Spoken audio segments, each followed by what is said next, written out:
అంబర్పేట్ మహంకాళి ఆలయం ఆధ్వర్యంలో ఘనంగా దేవి శరన్నవరాత్రి ఉత్సవాలు నిర్వహించారు.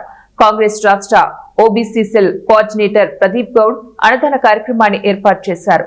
అన్నదాన కార్యక్రమంలో వేలాది సంఖ్యలో భక్తులు హాజరయ్యారు. ఈ సందర్భంగా వారు మాట్లాడుతూ ప్రతి సంవత్సరం అన్నదాన కార్యక్రమాలు నిర్వహిస్తున్నామని, వచ్చే నెల 1వ తారీఖున దేవస్థానం సేవా సమితి ఆధ్వర్యంలో ధనాధన్ దాండియా కార్యక్రమం నిర్వహిస్తున్నామని, మహిళలు పెద్ద సంఖ్యలో పాల్గొనాలని వారు కోరారు.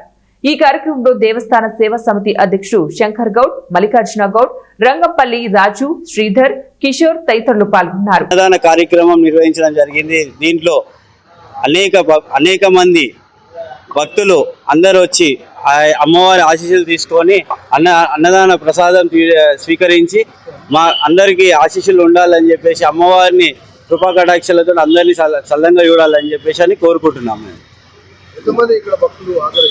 ఈ రోజు ఇక్కడ అంబర్పేటలో ఒక 3000 మంది దాకా ఇక్కడ అన్నదాన కార్యక్రమంలో పాల్గొని అమ్మవారి ప్రసాదం అందరూ స్వీకరించి ఇవాళ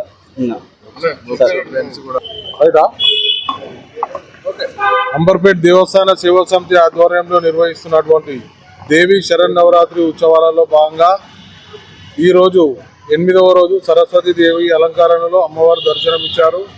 మిగిలిన 7 రోజులు కూడా ఎంతో ఘనంగా అన్ని ఏర్పాట్లు అంగరంగ వైభవంగా చేసి మా ఆధ్వర్యంలో దేవస్థానం మళ్ళీ కమిటీ సభ్యుల ఆధ్వర్యంలో అందరం భక్తులు దాతలు అందరి సహకారంతో పెద్ద ఎత్తున దసరా ఉత్సవాలు నిర్వహించుకోవడం జరుగుతుంది.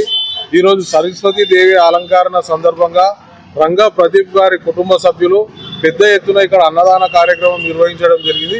వేలాది మంది భక్తులు వచ్చి ఇక్కడ అన్నప్రసాదం స్వీకరించి అమ్మవారి దర్శనం చేసుకొని అమ్మవారికి మొక్కులు మొక్కుకొని వెళ్ళడం జరిగింది. వచ్చిన భక్తులకు, అన్నదాన ప్రభువుకు అందరికి కూడా ఆలయ కమిటీ తరఫున ధన్యవాదాలు తెలియజేస్తున్నాము. అదేవిధంగా 1వ తారీఖు అంబర్పేట్ మున్సిపల్ ప్లే గ్రౌండ్లో ధనాధన్ దాండియా కార్యక్రమం ఉన్నది. ఆ కార్యక్రమంలో కూడా మహిళలు, భక్తులు, దాతలు, కమిటీ సభ్యులు అందరూ కూడా పెద్ద ఎత్తున పాల్గొనవలసిందిగా కోరుతున్నాము. అదేవిధంగా 2వ తారీఖు రావణ దాన